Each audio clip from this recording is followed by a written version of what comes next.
If you have been on Twitter, you may have come across criticism of dark romance for romanticizing abuse, eroticizing sexual violence, and generally upholding the patriarchy. I don't support all women. Some of you read dark romance.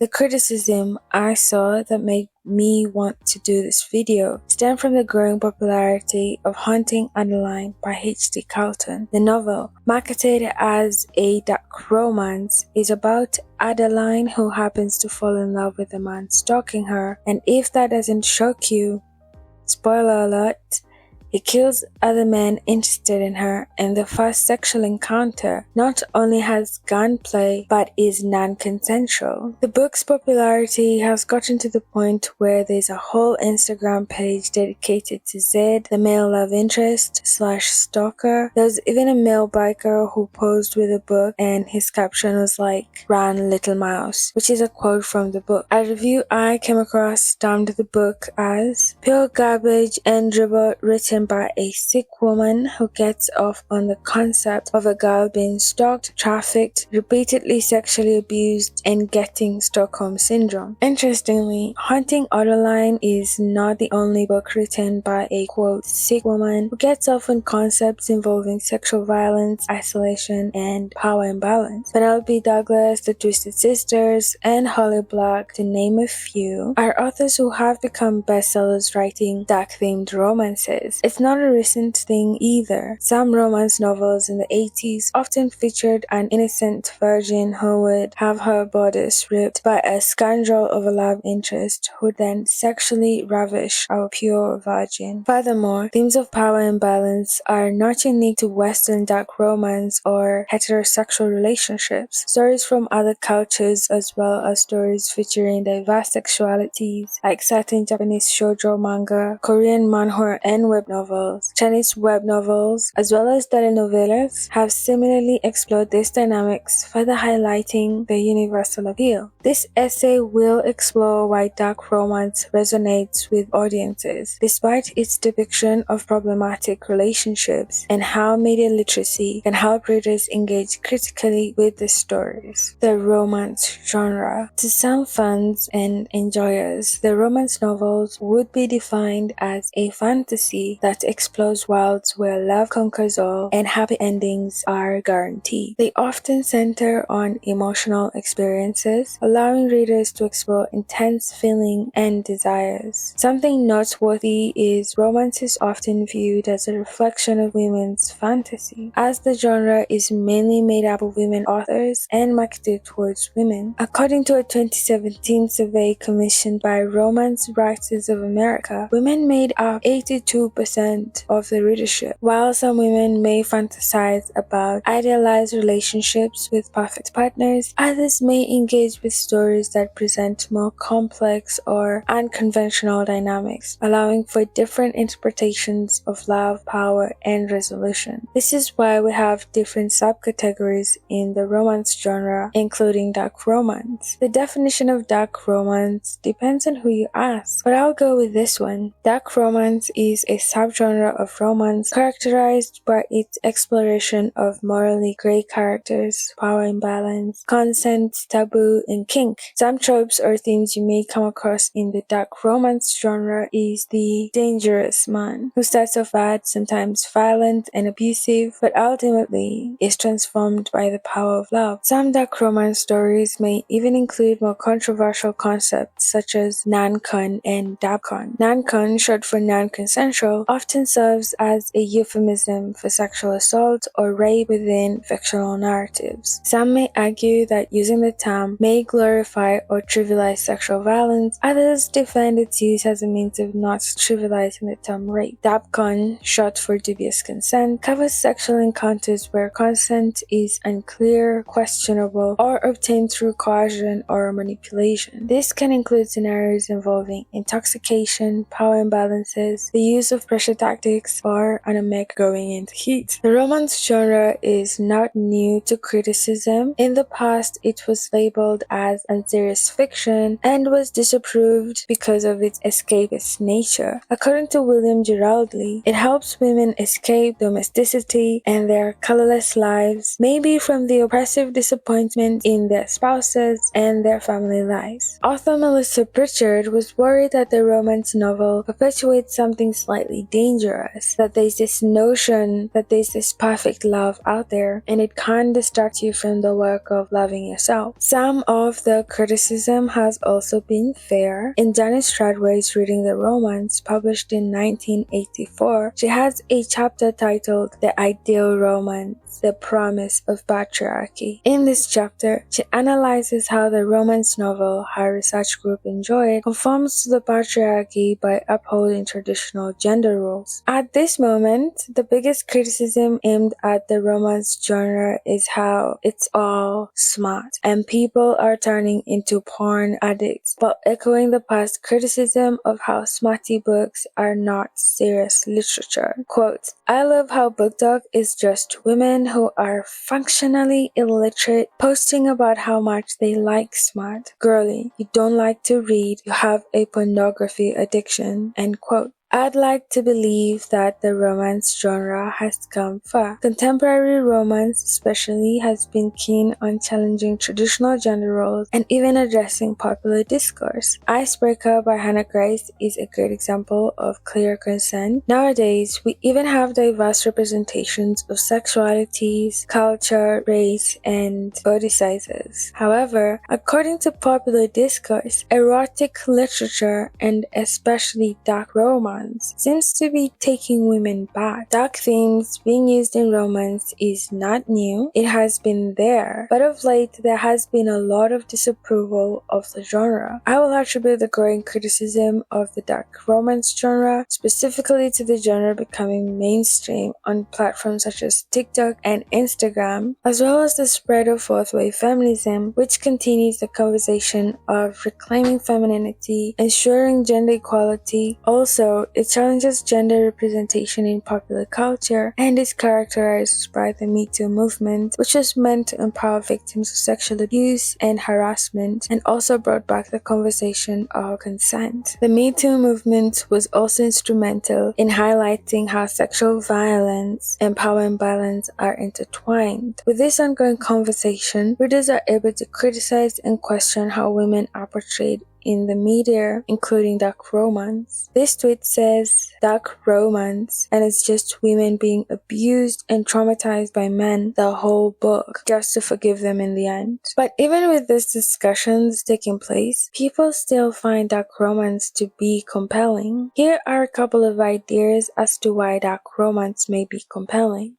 People want to explore dark themes, but with the promise of a happy ending. Readers who are drawn to dark romance are often seeking narratives that allow them to explore complex and sometimes uncomfortable themes such as power imbalances, coercion, and moral ambiguity. However, these readers also crave the reassurance that despite the darkness, everything will ultimately work out. Dark romance provides a unique space to navigate the interplay between power, individual agency, and the nuances of consent within a safe and controlled environment. For example, in a stalking romance, the unpredictability and tension of the story might draw readers in, but the promise of a happy ending offers a sense of comfort and resolution. This reassurance is crucial as it transforms the exploration of dark themes into an experience that feels safe and emotionally fulfilling. Janice Radway's research further supports this, showing that women may tolerate or even be drawn to romances where the hero mistreats the heroine, not because they condone the mistreatment, but because the eventual happy ending reframes and resolves those troubling moments. As Radway explains, these women will read many romances they do not especially like, even when the hero mistreats the heroine, because the experience of the happy ending is more important to them than anything else, and because it successfully explains away many individual incidents they do not condone. Secondly, these stories explore a different kind of femininity. Zahra Mayeesha highlights how romance novels, even when they appear to conform to patriarchal norms, provide a space for women to reclaim and redefine sexuality on their own terms.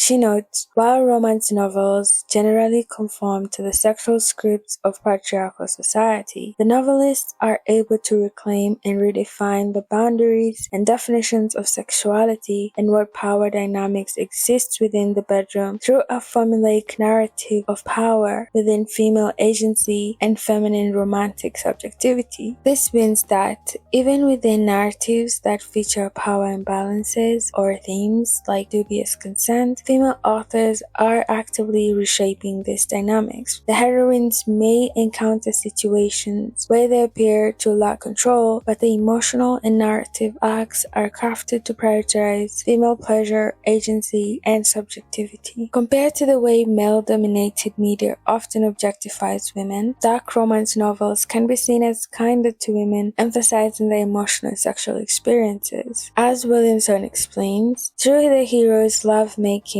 she discovers the power and potential of her female sexuality. This fantasy parallels and complements the male Madonna whore fantasy found so often in men's fiction. In the male fantasy, the woman can be both a sexual object and the revered wife and mother of his child. In the female version of this fantasy, the woman can enjoy abundant and passionate sex freely without losing anything of herself, because the act is elevated by the depth, power, and above all, the exclusiveness of the couple's mutual love. Here, Williamson draws a distinction between male and female sexual fantasies. In many male fantasies, women are often objectified and valued only for their roles as mothers or sexual objects. However, in dark romance, the female fantasy centers on the idea that a woman's passionate sexuality is fully embraced and celebrated without diminishing her sense of self. The heroine's desires are legitimized and fulfilled within a framework of mutual love and exclusivity, where her sexuality is powerful and transformative. For example, in Haunting Adeline, Adeline goes on this tangent of how she's in control of the situation. Quote, "Because evidently there's something wrong with me. I'm playing with fire. The more I provoke him, the more likely he is to come after me. But I can't stop myself. I can't stop the sharp thrill that I get every time I push back. It's as addicting as it is stupid. I can't see his face under the deep hood, but I know he's smiling at me. Knowing that doesn't give me the reaction it should. I should be repulsed. I should be scared. I suppose I am scared, but what I'm really feeling is the urge to smile back." I think this is what H.D. Carlton was trying to portray. There are a lot of instances where Adeline tells us she is in control. Key emphasis on telling. Was it well done?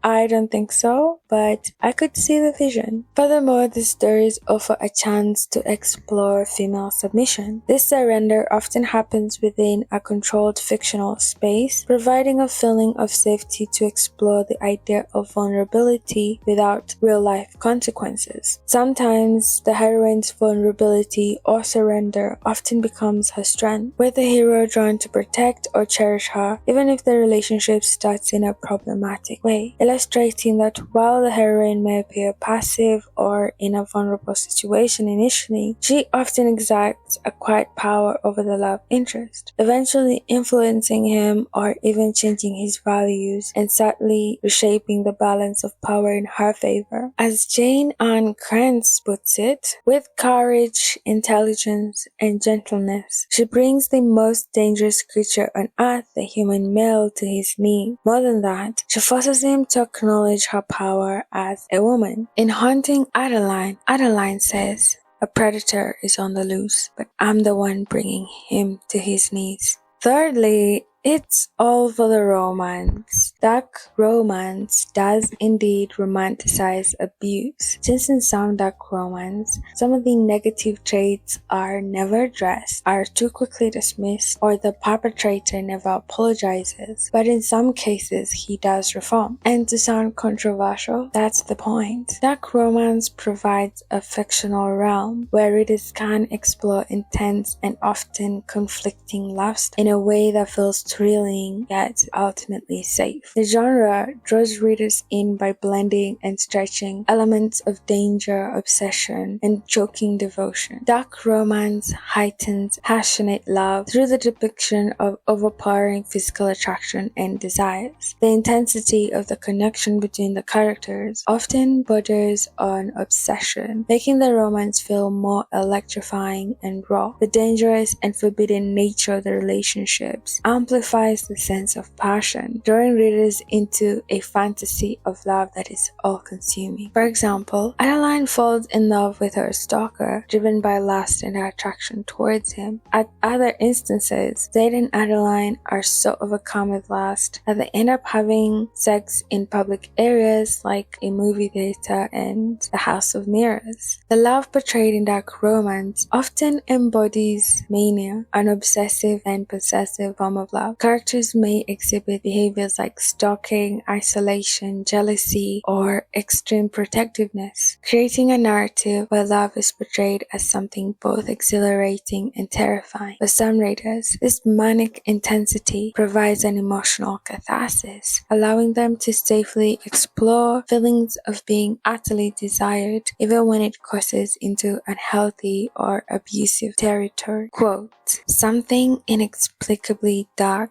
arises in my chest. It's black and evil and cruel, dangerous even. All I want to do is break her, shatter her into pieces, and then arrange those pieces to fit against my own. I don't care if they don't fit. I'll fucking make them. And I know I'm about to do something bad. I know that I'm going to cross lines that I will never be able to come back from. That there's not an ounce of me that gives a fuck because I'm obsessed." End quote. Despite the darkness, these stories often conclude with elements of unconditional love. The abuser turned lover trope is common, where the love interest's devotion to the heroine becomes redemptive and all-encompassing. This provides a sense of fulfillment and safety, suggesting that love can ultimately transform even the most dangerous dynamics into something tender and redemptive. The willingness to romanticize abuse is part of what makes it so potent and appealing to those who crave a love story that defies conventional norms. It romanticizes abusive behavior not to advocate it in real life, but to let readers experience the thrill and vulnerability of love pushed to its extreme boundaries. Lastly, the unity of opposites. Using yin-yang philosophy, we can view women's attraction to romance stories featuring power imbalances as part of a natural balance between seemingly opposing desires: independence and surrender, empowerment and vulnerability. These stories may fulfill a complex need for harmony between assertive, independent values and the exploration of vulnerability, both of which are integral to personal growth and self-understanding. In the context of yin-yang philosophy, dark romance appeals to readers as a journey toward balance between traditionally masculine and feminine traits. The male character often embodies the yang qualities of aggression, dominance, and control, but lacks emotional openness, qualities more typically associated with the yin or feminine side. This imbalance in his character creates tension but also heightens the excitement as he gradually becomes more receptive, learning to express empathy, vulnerability, and emotional support. For readers, this transformation is rewarding as it demonstrates a merging of traditionally masculine and feminine qualities, where his aggressiveness softens as he learns to care and commit deeply. Similarly, the female character, who often represents yin qualities like kindness, compassion, and receptiveness, may start off as too yielding, needing to tap into her assertive, independent side. Her journey involves finding her voice and establishing boundaries, asserting her desires and needs. The narrative thus allows both characters to grow toward a harmonious balance of yin and yang within themselves and in their relationship. This journey resonates with readers as it symbolizes a more complete and integrated relationship where both partners embrace aspects of one another's traits, finding equilibrium between strength and vulnerability, autonomy and intimacy. Linda Bellow states, "The romantic hero is not the feminine ideal of what a man should be. The romantic hero, in fact, is not a man at all. He is a split-off portion of the heroine's own psyche, which will be reintegrated at the end of the book." Best-selling author Suzanne Elizabeth Phillips further states, "The romance novel has abracadabra, zap pow, produced two completely integrated human beings. It has produced the new male, strong and intensely physical, but possessing all the sensitive, nurturing qualities of the female. And it has produced a new female, a heroine who possesses all the softer qualities traditionally assigned to women, but who has none of a woman's physical limitations because his strength now belongs to her." In boy love stories which feature a romance between two or more men, I see a lot of exploration of feminine and masculine traits, and then there's usually a balance at the end of the show. In these stories, there's usually an arc referred to as the chasing arc, where the cold, more masculine character is forced to do emotional labor, something typically assigned to women, and the feminine character learns to become more assertive during this arc, something traditionally viewed as masculine. An example of this would be Painter of the Night by Beyond Dark. The manhwa is about Nakyum, who is forced to paint Seung-ho's sexcapades. I apologize for butchering these names. The story starts with Seung-ho exhibiting all the traits of traditional masculinity, aggressiveness, power, and sexual promiscuity, while Nakyum has traits that are traditionally linked to femininity, like being pretty, patient, kind, self-sacrificing, and fragile. But as the story goes on, Seung-ho learns to be kinder, compassionate, and understanding, while Nakyum gains what are considered traditional masculine traits. He becomes brave, bold, and self-assured, and because he gains Seung-ho's affection, he's able to possess the financial, social, and physical power that Seung-ho has. From a yin-yang perspective, power imbalance in romance is not necessarily an imbalance, but rather a shift that reveals different strengths and values. Embracing both allows for a complete exploration of self, where empowerment can exist alongside surrender, and autonomy can coexist with intimacy and dependence. But why non-consensual? Why do you have to be weird about it? The reason why some people might write or enjoy reading non-consensual is, number one, sexual blame avoidance. In all societies, female sexuality has been suppressed through stereotypical gender roles, in which women test men, play hard to get, and act as sexual gatekeepers. Taking part in this fantasy shifts the blame from the woman to the partner, while at the same time, the woman still gets to enjoy sex. The inexperienced virgin gets a chance to participate in sex without having to ask for it and tarnish her image as pure and innocent. The second point is an openness to sexual exploration. Maya Lansky on Tumblr states, "On the subject of undernegotiated kink in fanfiction, I think we should talk more about how the concept of not talking about it is just as much wish fulfillment for some people as in-depth therapy speak conversations where everyone is clear and understood is for others. Like, yes, in reality, antidote to shame is open, honest conversation with someone who will validate your feelings and wants blah blah blah. But sometimes, what I want out of my fanfic is characters being understood without having to expose themselves in that way. Sometimes, it's fun to not dismantle the shame and repression all the way and to instead treat that understanding despite not being clear as the fantasy. This both suggests that, while in reality, healthy relationships rely on open, honest communication to validate feelings, the allure of non-consensual fantasy lies in bypassing this need. The fantasy is about someone intuitively knowing and fulfilling one's desires without explicit consent or negotiation, providing a sense of being seen and understood on a profound level. In this way, dark romance becomes a space where readers can explore the idea of emotional intimacy without the vulnerability of open discussion, making it an intriguing experience for some. However, it is something that cannot exist in real life.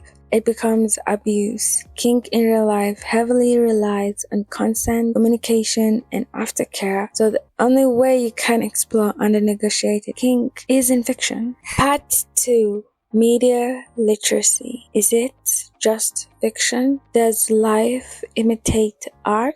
According to James W. Potter, media can influence real life in 4 aspects. Cognitive, which refers to how fiction influences how we know, learn, and understand things. Most of what I learned about depression was through fiction. Emotional, which refers to how fiction can make us feel things, like how Moana makes me cry every time. Aesthetic, in this sense, life does imitate art. We may choose to dress like certain characters or decorate our spaces with collectibles. My phone case is Into the Spider-Verse art because I love that animation. Morals. Here's where I think the problem comes in. Does fiction influence our morals? There's 2 opposing theories regarding the relationship between reading fiction and morality. The first theory suggests that reading fiction can enhance moral development by providing a safe space for readers to engage with complex moral dilemmas and social situations, as readers can exercise their empathy, refine their understanding of moral principles, and potentially strengthen their own moral compass. The second theory proposes that exposure to fiction, particularly genres that depict morally ambiguous scenarios or characters who break societal norms, might lead to greater moral permissibility. In essence, repeatedly encountering fictional worlds where typically unacceptable actions are presented as justifiable or understandable could potentially desensitize readers to those actions in real life, thereby blurring their moral boundaries. This is the criticism that dark romance faces, that it may endanger women by idolizing abusive traits in relationships. This is where media literacy comes in. While scholars don't have one agreed upon definition of media literacy, W. James Potter, who has been trying to bring the conversation of media literacy together, asks and answers the question, what should be the purpose of media literacy? Most writers who address this question say the purpose is to improve the lives of individuals in some way, usually by giving them more control over how the media messages will affect them. How do enjoyers of dark romance use media literacy to have control over the media messaging? Number 1, the readers understand genre conventions and coded language. Dark romance novels and fanfiction often employ coded language and specific genre conventions that can be misinterpreted by those outside the intended readership. Media literacy helps readers recognize these conventions and understand how themes like dabcon and nancon, while potentially problematic in other contexts,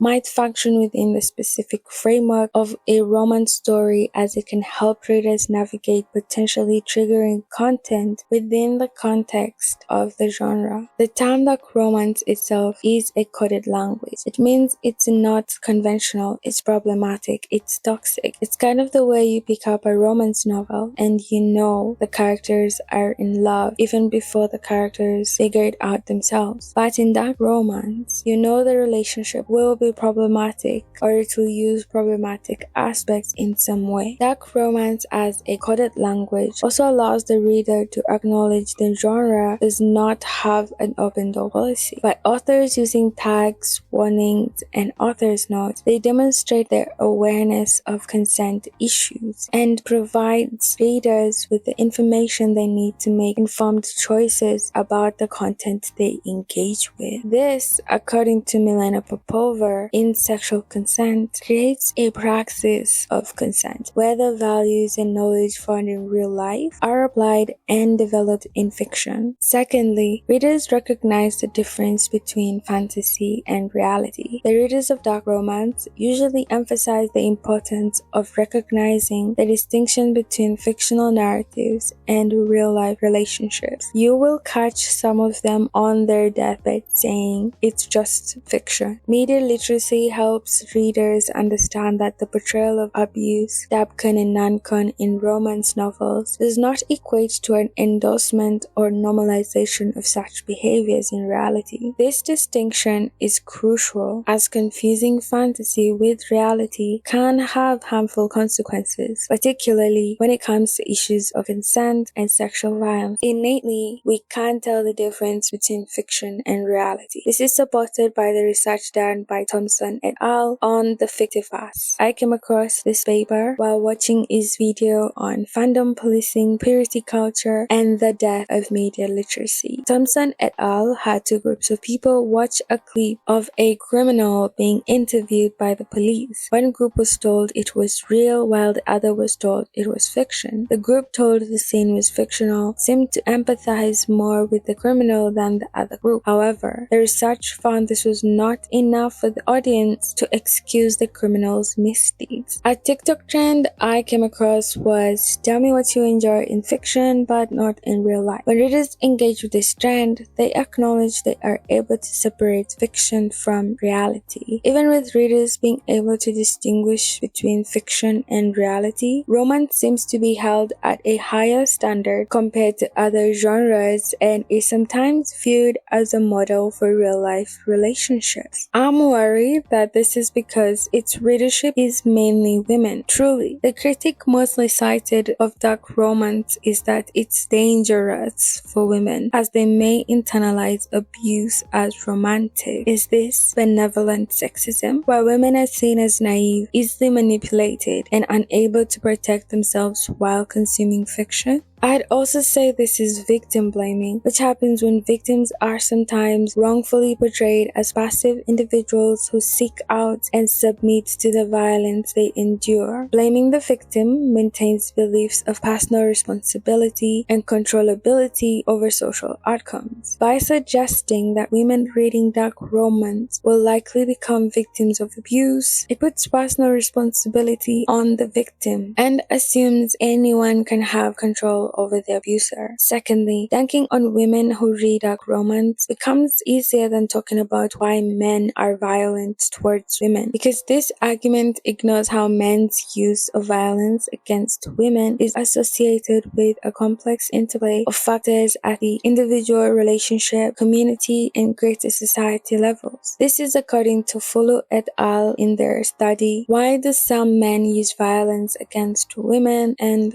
how can we prevent it?" To add to that, fiction should not be used as a moral guide, but instead as a conversation starter through critical analysis of it. Critical analysis of media. Author John Gardner published a collection of passionate essays under the title On Moral Fiction, arguing that true art is moral, suggesting that true art portrays moral characters, moral questions, and persuades people to be moral in an engaging way that doesn't come off like a sermon. He claimed that writers who don't use their skill to present and persuade the reader towards good morals lack concern for their readers and for morals. This sounds familiar. It's some of the criticism aimed at authors writing dark romance. However, Marilyn Elderstein critiqued John Gardner for failing to understand that there are more ways for a novel or story to be moral, to have moral effects than Gardner considers. Many contemporary works, e.g. Lolita, Beloved, raise ethical questions even if they don't provide definitive answers, and encouraging readers to ponder ethical issues can itself have an ethical effect. Looking at 50 Shades of Grey, it depicted a problematic relationship in BDSM inaccurately, according to practitioners, as it did not portray explicit consent between Grey and Anastasia in some scenes. In my country, I don't think people are talking about King until the 50 Shades movie came out and was promptly banned by the government for being depraved. The movie, with its depravity, provided a great opportunity to start this conversation about King.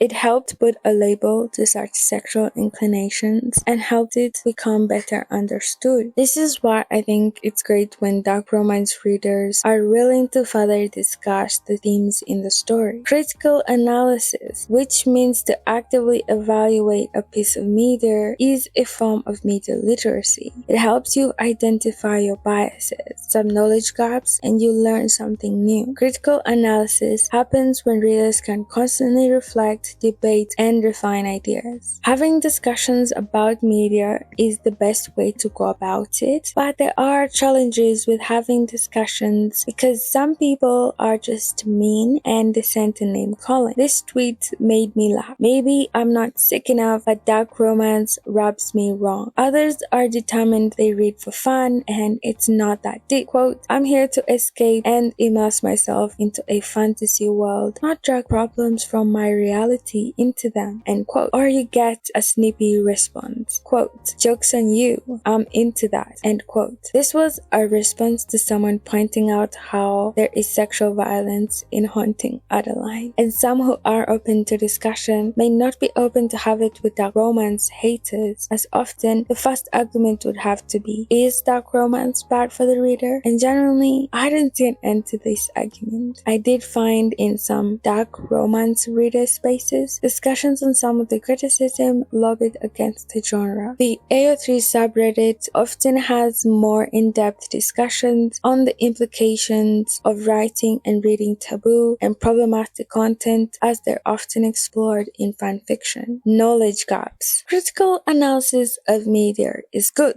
because it reveals how we think and interpret what we consume. But this could be the other reason why people are worried about dark romance readers. For example, this is a review of Jinx, a very popular boys love manhwa. It states, this story seems to be really polarizing. Yes, there is what could easily be seen as rape, but it must be remembered that Dan agreed to have sex with Jaekyung and consented to everything in exchange for money. So I guess you'd say that there's also prostitution in this manhwa, but I haven't seen anyone complaining about that one yet. Jinx is about Kim Dan, who agrees to have sex with Jaekyung for pay, as he is in urgent need of money for his grandma's hospital bills and to repay his growing debt. Oftentimes, when Kim Dan and Jaekyung have sex, Kim Dan often pleads for him to stop, but Jaekyung doesn't. At one point, Kim Dan tries to ask Jaekyung to use a condom, but he refuses. Jaekyung is also often rude and mean to Kim Dan, but Kim Dan stays and ends up falling in love with Jaekyung. I wasn't aware that what Kim Dan was doing was essentially sex work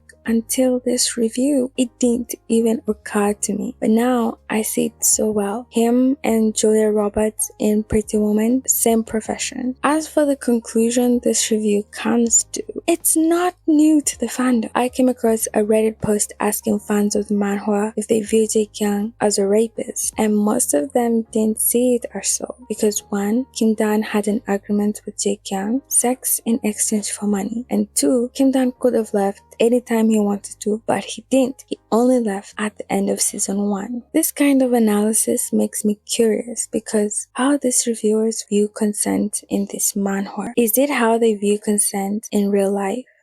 Because if it is, I'm more curious about their opinions on things like marital rape. People who are against criminalizing marital rape often cite the marriage itself as consent. Does this mean, in their opinion, what is defined as rape cannot happen in marriage? Furthermore, is it that consent is one and done thing and that is not active and continuous? Also, does this mean that because the nature of sex workers is sex, they cannot be raped? Lastly, incorporate. If a senior asks a junior for sex in exchange for promotion and the junior accepts, is the senior not liable for sexual harassment? One more. Saying Kim Dan could leave anytime he wanted. What's your opinion on abuse victims staying with their abusers and being loyal to them? Milena Popova, who has written extensively about consent, acknowledges that fiction, especially fanfiction, has been great in exploring consent. Popova states, these settings allow fanfiction readers and writers to explore the role, power in intimate relationships and consent negotiation. For instance, can a character completely financially dependent on a partner really say no? And if not, then to what extent is any consent given, even if it is a genuine yes, truly meaningful? What would need to be true for such a relationship to become a level playing field? And whose responsibility is it to create the conditions where no can both be said and had? In Jinx, the readers had an opportunity to further explore consent, bodily autonomy, boundaries, the interplay of sex and power, and the relationship between victims and their abusers. However, if a reader took the story at face value, it meant they had a shallow understanding of the themes depicted and how they're connected. So when people say that media literacy is dead, they're usually referring to three kinds of people. One, those who refuse to engage critically with a piece of media they're consuming.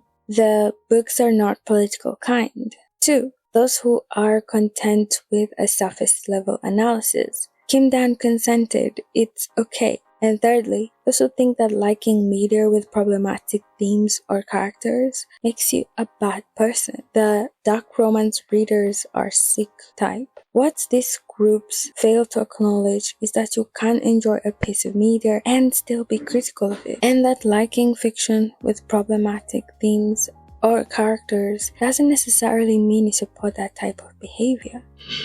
What do we do about the children? This tweet mentions how dark romance is extremely dangerous for young girls. Quote, books being categorized as dark romance when it's literally abuse plus rape being romanticized is extremely dangerous, and it's going to lead to a lot of young girls thinking that treatment is normal. I cannot find that tweet, but I saw someone respond and say, if I wanted to take care of children, I'd have my own. Hilarious. Please collect me from the floor. This concern is founded on the fact that statistically, the age of the romance reader has gone down. According to wordsrated.com, 10 years ago, the main romance reading group was women ages 35 to 54. Today, the main romance reading group is women ages 18 to 54. This is not a surprise. With the introduction of smartphones making sites like Wattpad and AO3 easily accessible, and the youth being the biggest TikTok users in countries like the USA, TikTok is where books like Haunting Adeline gained their popularity. Researchers also found that media influence is inversely proportional to age, and this is because as we get older, we have more experiences and more knowledge. Young people are sometimes influenced by media when they have a gap in their knowledge, and only media to supplement the gap. When I was a teenager, I had depression, and my country at the time did not acknowledge depression as a mental illness. To most people, depression was akin to boredom. You could get over it if you wanted, or you had been possessed by demons and the depression could be prayed away. I had no one to talk to about this, so when I discovered The Fault in Our Stars, which starts off by saying depression is a side effect of dying, I was in love. Finally, someone with depression that I could relate to. Fiction really helped with my depression because I didn't have any person I could have these conversations with in real life. It would have been better if someone had been there to advise me about depression and how to cope with it. So it's good people are concerned about the youth, but the blame is being placed on the wrong people.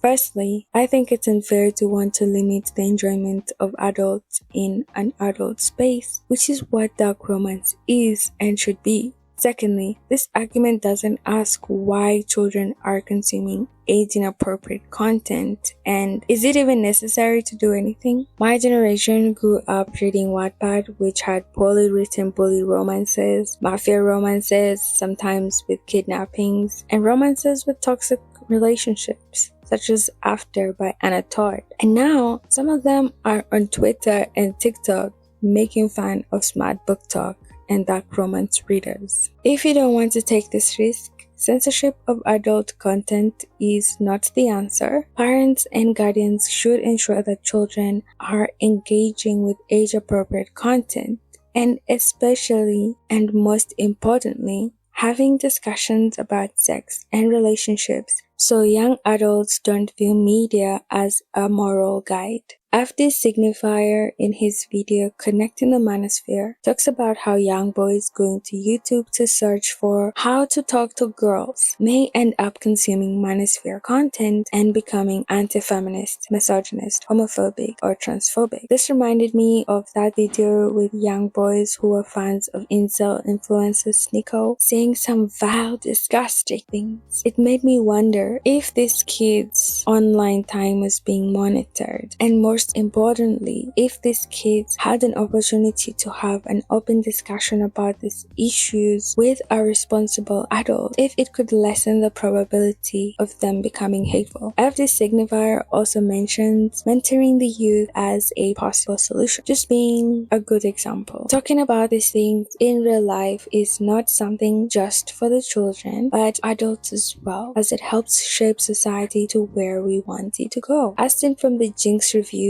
some people have a narrow definition of consent. It's very likely they've not had an opportunity to learn about consent in real life or interact with feminist texts that talk about consent. Furthermore, not everyone reads and not everyone needs romance. So it's more important that we're having these discussions in real life instead of policing morals in fiction. I will finish with this tweet that was in response to the disapproval of Sabrina Carpenter's sexually elusive performance. It says, "What do y'all think female artists need to cater everything they do to children?"